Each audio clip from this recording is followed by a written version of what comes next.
Praise the Lord. கர்த்தருடைய பரிசுத்த நாமம் இந்த காலை வேளையிலே மகிமைப்படுவதாக. இந்த காலை வேளையிலே உங்களை சந்திப்பதில் மிக்க மகிழ்ச்சி அடைகிறேன். ஒவ்வொரு நாளும் காலை வேளையிலே கர்த்தருடைய வார்த்தையோடு கூட நாம் நம்முடைய நாளை ஆரம்பிப்பது மிகுந்த ஆசீர்வாதமானது, மிகவும் மகிழ்ச்சியானது. ஏன்னா கர்த்தருடைய வேதம் தேனிலும் தேன் கூட்டிலிருந்து ஒழுகும் தெளி தேனிலும் மதுரம் உள்ளது. ஆமேன். அதாவது கசப்பான வாழ்க்கையை மதுரமாக மாற்றுவது ஆண்டவருடைய வார்த்தை மாத்திரமே. அல்லேலூயா. இந்த நாளிலும் இந்த அதிகாலை வேளையிலே சற்று நேர ஆலோசனைக்காக ஒரு வாக்குத்தத்தமான ஒரு வார்த்தையை உங்களோடு கூட பகிர்ந்து கொள்ள நான் விரும்புகிறேன். எரேமியா தீர்க்க தரிசன புஸ்தகம், அது 4வது அதிகாரம், அதனுடைய 1வது வசனத்தினுடைய கடைசி பகுதி. எரேமியா 4:1 கடைசி பகுதி. நீ இனி அலைந்து திரிவது இல்லை. ஆமென். ஹல்லேலூயா. இதை நாம் ஒவ்வொருவரும் இந்த காலை வேளையிலே நான் இனி அலைந்து திரிய மாட்டேன், நான் இனி அலைந்து திரிவதில்லை. ஏன்னா இது கர்த்தருடைய வார்த்தை, ஒரு மனுஷன் சொன்ன வார்த்தை கிடையாது, இது கர்த்தர் தருகிறதான வார்த்தை. ஆமென். ஹல்லேலூயா. அப்படியே நாம் அதை உட்கொள்ளும் போது நாம் எப்பேற்பட்டதான அலைச்சலின் மத்தியில் இருந்தாலும் கர்த்தர் நம்மை அலைய விடாதபடிக்கு அதிலிருந்து ஒரு விடுதலையை தர வல்லமை உள்ளவராக இருக்கிறார். ஆமேன். ஹல்லேலூயா. ஹல்லேலூயா. பரிசுத்த வேதாகமம் ஒரு பொக்கிஷம். ஆமேன். அதிலிருந்து அனுதினமும் கர்த்தர் ஒவ்வொரு வார்த்தைகளை தந்து அனுதினமும் நம்மை வழிநடத்துகிற விதங்கள் சற்று வித்தியாசமானது. ஒவ்வொருவருக்கும் எப்பேற்பட்ட அனுபவங்கள், எப்பேற்பட்ட தேவைகள், எப்பேற்பட்ட சூழ்நிலைகள் என்பதை கர்த்தர் அறிந்து அதற்கு ஏற்ற வார்த்தைகளை கர்த்தர் ஒவ்வொரு நாளும் உங்களுக்கு தந்து உங்களை போஷித்து அவர் தம்முடைய வார்த்தையினால் உங்களை திருப்தியாக்கி நடத்துகிற தேவனாய் இருக்கிறார். ஆமேன். ஹல்லேலூயா. நாம் பரிசுத்த வேதாகமத்திலே நாம் பார்க்கும்போது ஆதியாகமத்தின் புஸ்தகம் அதனுடைய 21வது அதிகாரம், ஆதியாகமம் 21 அதனுடைய 13, 14, 15, 16 வசனங்களை நாம் வாசிக்கும்போது ஆகாரை பற்றி நாம் அங்கே பார்க்க முடியும். ஆமேன். அதாவது எகிப்து தேசத்தை சேர்ந்த இந்த ஆகார் ஆபிரகாம் சாராள் தம்பதியின் குடும்பத்திலே ஒரு அடிமை பெண்ணாக வேலைக்கு சேர்கிறாள். ஹல்லேலூயா. அந்த இடத்திலே நடந்ததான சம்பவங்கள் நமக்கு தெரியும். வாக்குத்தத்தம் பண்ணப்பட்ட சந்ததிக்காக காத்திருந்த தம்பதிகள் அதற்கு காத்திருக்க மனமில்லாமல் சாராள் குறுக்கு வழியிலே ஆகாரை ஆபிரகாமுக்கு மனைவியாக அல்லது மறுமனையாட்டியாக கொடுக்கிறார். அதன் நிமித்தமாக இஸ்மவேல் பிறக்கிறான். இந்த சூழ்நிலையில் தான் பெரிய பிரச்சனை. அதற்கு அப்புறமாக வாக்குத்தத்த சந்ததி பிறக்கிறது. இப்போது பயங்கரமான போராட்டம் நடந்து கொண்டிருக்கிறது குடும்பத்திற்குள்ளே. அந்த நேரத்தில் கர்த்தர் ஆபிரகாமிடத்தில் பேசுகிறார், நீ அடிமை பெண்ணாகிய ஆகாரையும் இஸ்மவேலை அனுப்பிவிடு. ஏன்னா சாராளுக்கும் ஆகாருக்கும் அதே மாதிரி இஸ்மவேலுக்கும் ஈசாக்குக்கும் அங்கே பிரச்சனை. ஹல்லேலூயா. உடனே ஆபிரகாம் அனுப்பி விடுகிறார். எப்படி அனுப்பி விடுகிறார் தெரியுமா? ஒரு துருத்தி தண்ணியும் கொஞ்சம் அப்பத்தையும் கொடுத்து 2 பேரையும் அனுப்பி விடுகிறார். ஹல்லேலூயா. இப்போது ஆகார் என்ன செய்கிறாள் என்றால், இப்போ எகிப்துக்கு நேராக கடந்து போகிறாள். கானானை விட்டு இப்போ எகிப்துக்கு நேராக அவள் கடந்து போகிறதான பாதை. ஆமேன். கடினமான பாதை. இதுவரையிலும் வாழ்ந்த வாழ்க்கை வேறு, இப்போது அவள் கடந்து போகிறதான வாழ்க்கை வேறு. இனி எந்த ஒரு அனுகூலமும் இல்லை. பெயர்சபா வனாந்தர பாதையிலே நடந்து போய்கொண்டு இருக்கும்போது கொஞ்சம்தான் தண்ணி, கொஞ்சம் அப்பம், அதெல்லாம் தீர்ந்து செலவழிந்து போய்விட்டது. 2 பேரும் சாப்பிட்டுட்டாங்க, தண்ணியை குடிச்சிட்டாங்க, எல்லாம் செலவழிந்து போய்விட்டது. இப்போ எதுவுமே செய்ய முடியலை, என்ன செய்வதென்று தெரியல. ஒருவேளை ஆகார் நினைத்திருக்கலாம், இந்த அப்பவும் இந்த தண்ணியும் தீர்ந்து போகிறதற்கு முன்னதாக எப்படியாகலாம் நான் என் ஊரில் போய் சேர்ந்து விடுவேன், நான் நினைத்திருக்கிற இடத்திலே நான் போய் சேர்ந்து விடுவேன் என்று ஒரு தைரியத்தோடு ஒருவேளை அவள் என்ன செய்திருக்கலாம், புறப்பட்டு இருக்கலாம். ஆனால் வழியில் சம்பவித்தது வேறு. எதிர்பார்க்காத ஒரு விஷயம் வழியிலே சம்பவிக்கிறது. என்ன தெரியுமா? எல்லாம் செலவழிந்து போய்விட்டது. கையில் இருந்த பொருட்கள் எல்லாம் செலவழிந்து போய்விட்டது. இனி என்ன செய்வதென்று தெரியவில்லை. வனாந்தரத்தில் எல்லா இடத்துலையும் அவளால் முடிந்த அளவு சுற்றி சுற்றி பார்க்கிறாள், எங்கேயாவது தண்ணி கிடைக்குமா, ஏதாவது மனுஷ சஞ்சாரம் இருக்கிறதா, யாராவது துணைக்கு கிடைப்பாங்களா, ஏதாவது கிடைக்குமா, இந்த பிள்ளையை எப்படியாவது காப்பாற்ற வேண்டும் என்று அங்கலாய்த்து பெயர்சபா வனாந்தரத்தின் நடுவில் அலைந்து திரிகிறாள். பிள்ளை சாகிறதை நான் எப்படி பார்ப்பேன் என்று அவள் கலங்கி ஏங்கி தவித்து நிற்கிறாள். ஹல்லேலூயா.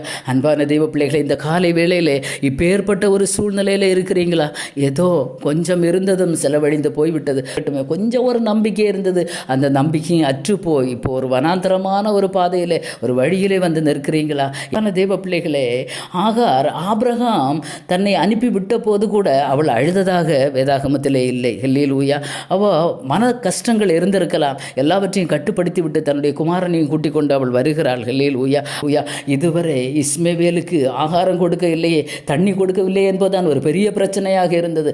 அந்த பிரச்சனையை என்னால் பார்க்க முடியாது, என்னால் சகிக்க முடியாது என்று பிரச்சனையை கொஞ்சம் தூரத்தில் வைத்துவிட்டு தனித்து வருகிறாள். ஹல்லேலூயா. தனித்து வந்து சத்தமிட்டு அழுகிறாள். ஆமென். ஹல்லேலூயா. வனாந்தரத்தில் அவளுடைய சத்தத்தை கேட்டு ஓடி வந்து அவளுக்கு உதவி செய்ய எந்த மனுஷனும் கிடையாது. ஹல்லேலூயா. இப்பேற்பட்ட ஒரு சூழ்நிலையில் இன்றைக்கு உட்கார்ந்திருக்கிறீங்களா? ஹல்லேலூயா. ஆனால் வனாந்தரத்திலே அழுத ஆகாரின் சத்தத்தை கேட்கிற ஒரு பரலோகம் விழித்திருந்தது. ஆமென். ஹல்லேலூயா. ஆகார் வரும்போதே அவளை கவனித்து கொண்டிருக்கிறது. இப்போ எல்லாம் தீர்ந்து விட்டது. அப்போ கூட ஒருவேளை அவளுக்கு தண்ணியை கொடுத்திருக்கலாம். இல்லை, கர்த்தர் கொடுக்கல. ஏன் கொடுக்கலை தெரியுமா? அவர் சமூகத்திலே அவள் அழ வேண்டியது அவசியமாக இருந்தது. சில விஷயங்களுக்காக, சில பிரச்சனைகளுக்காக, சில போராட்டங்களுக்காக, சில தேவைகளுக்காக நாம் தேவ சமூகத்தில் அழ வேண்டியது அவசியம். ஆமென். ஒரு மனுஷன் அவளை தள்ளிவிட்ட போது கூட அழாத ஆகார் வனாந்தரத்திலே கர்த்தருக்கு முன்பாக அழுகிறாள். ஆமென். இப்படி அழுகிற ஒரு ஆகாரின் சத்தத்தை கர்த்தர் கேட்டார். ஆனால் இன்றைக்கு தனிமையிலே ஏதோ ஒரு பிரச்சனைக்காக அழுகிற உங்களுடைய சத்தத்தை கர்த்தர் கேட்காமல் இருக்க மாட்டார். இந்த காலை வேளையிலே நீங்கள் கூப்பிடுகிற சத்தத்திற்கு ஒரு நல்ல நற்செய்தியை அனுப்ப கர்த்தர் தூதனை அனுப்புகிறார். ஆமென். எத்தனை பேர் இந்த காலை வேளையில் விசுவாசிக்கிறீங்க?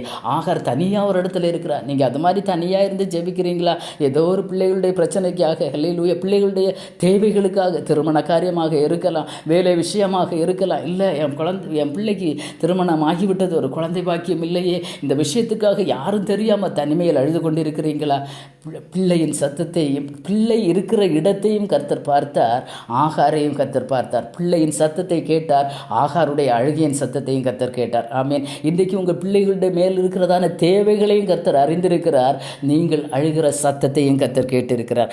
ஆகவே கர்த்தர் தம்முடைய தூதனை இந்த காலை வேளையிலே உங்கள் வீடுகளிலே கர்த்தர் அனுப்பி, பயப்படாதே. ஹல்லேலூயா. இந்த வார்த்தை தான் நமக்கு முக்கியமான வார்த்தை. பயப்படாதே. ஆகாரே, நீ பயப்படாத. சகோதரனே, நீ பயப்படாத. நீ எதற்காக அழுது கொண்டு இருக்கிறாய்? உனக்கு என்ன சம்பவித்தது? ஆமென். ஹல்லேலூயா. இந்த காலை வேளையிலே உங்களை பார்த்து கர்த்தர் கேட்கிற ஒரு கேள்வி, உங்களுக்கு என்ன சம்பவித்தது? உங்களுக்கு என்ன பிரச்சனை? என்ன உங்களுக்கு தேவை? ஹல்லேலூயா.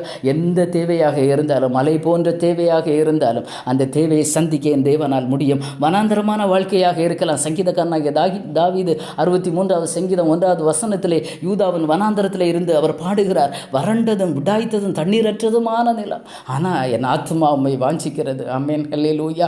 ஹல்லேலூயா. அனுபவம் எப்படி, வாழ்க்கை எப்படி இருக்கிறது என்றால், வறண்டு போயிருக்கிறது, விடாய்த்து போயிருக்கிறது, தண்ணீரற்று இருக்கிறது, ஆனால் நான் உம்மை வாஞ்சிக்கிறேன். ஆமென். ஹல்லேலூயா. தூதர்களை கர்த்தர் அனுப்பி, பயப்படாதே மகனே, பயப்படாதே. ஹல்லேலூயா. பயப்படாத.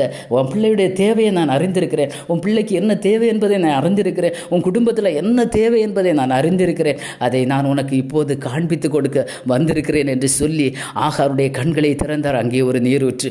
அதுவரை ஆகாருடைய கண்களுக்கு மறைக்கப்பட்ட ஒரு ஆசீர்வாதத்தை அவள் அழுத பின்பு அதை பெற்றுக்கொள்கிறாள். ஆமென். ஹல்லேலூயா. ஹல்லேலூயா. இன்றைக்கு அழுது கொண்டிருக்கிறீங்களா? ஹல்லேலூயா. ஒன்றுமே காணலையே, எத்தனையோ நாட்களாக அழுகிறேன் ஆண்டவருடைய சமூகத்தில், இதுவரை எதுவுமே எனக்கு தென்படவில்லையே.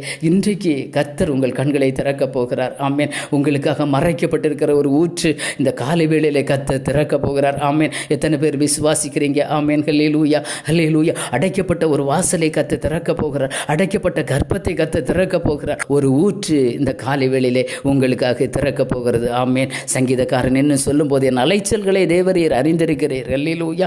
கர்த்தர் அறிந்திருக்கிறார். எத்தனையோ நாட்களா என் அலைச்சல் ஆண்டவருக்கு தெரியாதா என்று நீங்கள் ஏங்கி இருக்கிறீங்களா? உங்கள் அலைச்சல்கள் என் தேவனுக்கு நன்றாக தெரியும். கண்ணீரை துருத்தியில் வைத்திருக்கிறார். அவருடைய கணக்கில் தான் இருக்கிறது. ஆமென். ஹல்லேலூயா.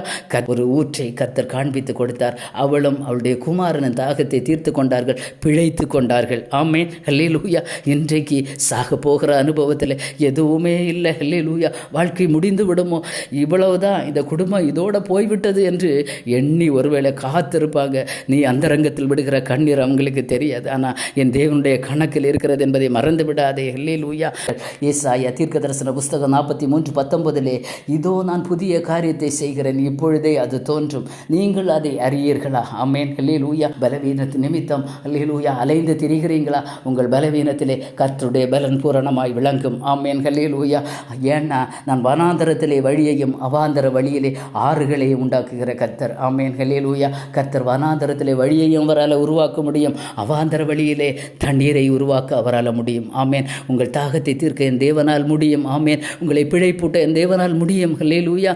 மனுஷன் நினைப்பான் இதோட முடிந்து விட்டது என்று ஒரு முற்றுப்புள்ளி, ஒரு ஃபுல் ஸ்டாப் வைக்கும்போது கர்த்தர் அது பக்கத்தில் ஒரு கமா போட்டு இல்லை, ஒரு புதிய ஆரம்பத்தை உங்களுக்கு இந்த காலை வேளையிலே தர அவர் வல்லவராக. உங்கள் குடும்பத்துக்கு நேராக கர்த்தருடைய கரம் உங்களுக்கு நேராக ஹல்லேலூயா நீட்டப்பட்டு இருக்கிறது. ஹல்லேலூயா.